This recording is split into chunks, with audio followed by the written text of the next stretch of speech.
ভারতের আরও একটা বড় মাস্টার স্ট্রোক, যেখানে সবচেয়ে গুরুত্বপূর্ণ একটা মুসলিম দেশে ভারতীয় সেনা মোতায়েন হবে এবং এই মুসলিম দেশ থেকেই ভারত আশেপাশের বাকি সমস্ত মুসলিম দেশের ওপর না কেবল নজর রাখতে পারবে, বরং এই দেশ থেকেই আমাদের নৌবাহিনীর যুদ্ধজাহাজ এবং সার্ভিল্যান্স এয়ারক্রাফট সম্পূর্ণ অপারেট করতে পারে।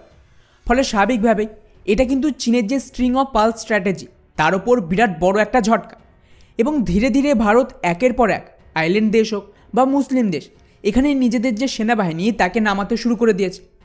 পুরো বিষয়টিকে ডিটেলসে বলবো এবং এটা জানার চেষ্টা করব যে কিভাবে ভারত এই মুসলিম দেশে নিজেদের সেনা মোতায়েন করবে ও তার সাথে এতে ভারতের শক্তি কতটা বৃদ্ধি পাবে।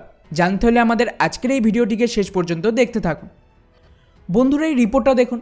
রেড সিতে যেভাবে একের পর এক সমস্ত জাহাজে হামলা হয়েছে তাকে মাথায় রেখেই ফাইনালি আরও একটা মুসলিম দেশ ওমান তাদের পোর্ট ডুকামকে ভারতকে হ্যান্ডওভার করবে। যদিও এমন নয় যে পুরো পোর্টটাই ভারত পেয়ে গেছে, কিন্তু এর একটা যে ডেডিকেটেড জোন সেটা ভারতের জন্য আলাদা করে রেডি করেছে আর সেটাই ভারতকে দেওয়া হয়েছে। আর সবচেয়ে ইন্টারেস্টিং বিষয়, আজ থেকে প্রায় মাস দুয়েক আগে এই ওমানের যে নতুন রাজা তিনি আসেন ভারতের ভিজিটে।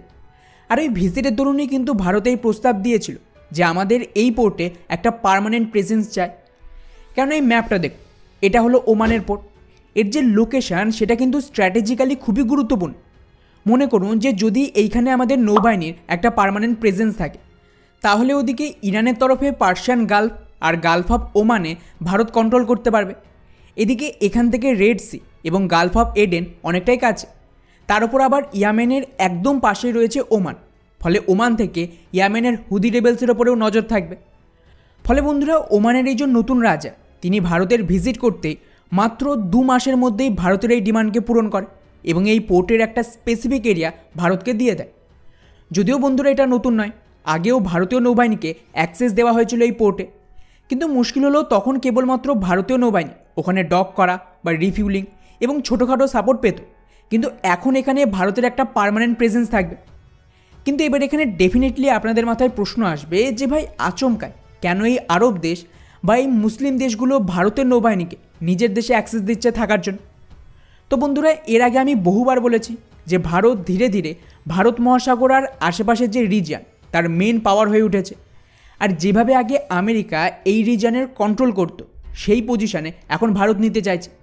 আর এটা কিন্তু তখনই সম্ভব যখন বাকি দেশ ভারতের ওপর ভরসা করবে বা ভারত এতটা শক্তিশালী হবে যে এই সমস্ত দেশ ভারতের ওপর নির্ভর থাকবে তাদের সুরক্ষার জন্য। আর এটাই হচ্ছে।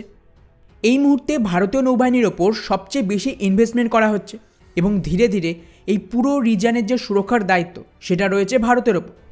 অনেকেই সোশ্যাল মিডিয়ায় বলছিল যে ভারতের কি দায় পড়েছে, যে সব দেশ এখান থেকে সরে পড়ছে, কিন্তু ভারতীয় নৌবাহিনী একের পর এক পাইরেসি হামলা থেকে সমস্ত দেশের জাহাজকে বাঁচাচ্ছে। তা সে আফ্রিকা থেকে শুরু করে ইরান হোক বা মিডল ইস্ট থেকে শুরু করে ইউরোপ, প্রত্যেক দেশের জাহাজে যেই অ্যাটাক হচ্ছে সবার আগে কে পৌঁছেছে? ভারতীয় নৌবাহিনী। অর্থাৎ সোজা ভাষায় ভারত এই মুহূর্তে এই রিজিয়নের নেট সিকিউরিটি প্রোভাইডার, যেটা আগে আমেরিকা ছিল। আর এটা আমি নিজে বলছি না, এটা দেখুন অলরেডি কয়েক বছর আগে থেকে আমেরিকার একাধিক অ্যানালিস্ট আর আমেরিকার যে ল মেকাররা তারা কিন্তু মেনশন করছে যে ভারত এখন এই রিজিয়নের নেট সিকিউরিটি প্রোভাইডারের ভূমিকা নিয়েছে।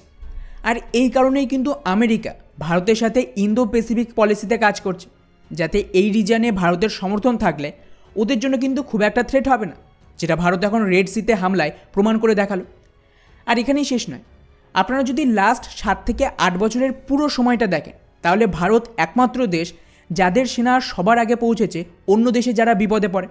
তা সে তুর্কির মতন শত্রু দেশে ভূমিকম্পের জন্য হোক বা ভারত মহাসাগরের যে কোনো দেশে হোক, এই কাজটা করার কথা কার? আমেরিকার মতন সুপার পাওয়ারে। কিন্তু ওরা নিজেদেরকে এখান থেকে গুটিয়ে নিয়েছে, যার ফায়দা নিয়েছে ভারত। তো যারা ভারতের এই সমস্ত কাজের বিরোধিতা করছিল, যে এর ফায়দা কী, কেন ভারত এত টাকা খরচ করে অন্য দেশের এইভাবে সাহায্য করছে, তো এটাই হলো এর ফায়দা। এখন এই পুরো রিজিয়নের সিকিউরিটির জন্য একাধিক দেশে ভারত অ্যাক্সেস পাচ্ছে। একের পর এক দেশে ভারতীয় নৌবাহিনীর জন্য বেস তৈরি হচ্ছে এবং ভারত পুরো রিজিয়নকে নিজের কন্ট্রোলে নেওয়ার চেষ্টা করছে, যেটা আজ থেকে বহু দশক আগে আমেরিকা বা ইউরোপ করেছিল। যদিও এখানে কেবলমাত্র আমাদের মিলিটারি নয়, বরং ট্রেড রিলেটেড কাজও হবে, কিন্তু গুরুত্বপূর্ণ ছিল আমাদের নৌবাহিনীর এই যে অ্যাক্সেস সেটা পাওয়া। আর শুধু তাই নয়, এবার এখান থেকেই ভারতীয় নৌবাহিনীর জাহাজ এবং P-8 এর মতন এয়ারক্রাফট বা প্রয়োজন পড়লে আমাদের যে ড্রোন তাকেও কিন্তু ডিপ্লয়ের ব্যবস্থা করবে ভারত। তাতে অবশ্যই একটু সময় লাগবে, কিন্তু মোটামুটি অ্যাক্সেস তো ভারত পেয়ে গেল। ফলে ইসরায়েল থেকে শুরু করে আরব দেশ, সেসেলস থেকে শুরু করে সাউথ চায়না সি, একের পর এক দেশের যে গুরুত্বপূর্ণ পোর্ট সেটা ভারত পেয়ে যাচ্ছে। আর এর দ্বারা কিন্তু একদিকে আমাদের যে ট্রেড সেটা শক্তিশালী হবে, আমাদের ট্রেড রুট সিকিওর হবে এবং ভারতের ইকোনমিক্যাল পাওয়ার বাড়ার সাথে সাথে অন্যদিকে আমাদের যে মিলিটারি ইনফ্লুয়েন্স সেটাও বাড়ছে। বাকি ভারতের এই বড় সফলতাকে নিয়ে আপনাদের কি মনে হয় নিচে অবশ্যই কমেন্ট করে জানাবেন। জয় হিন্দ।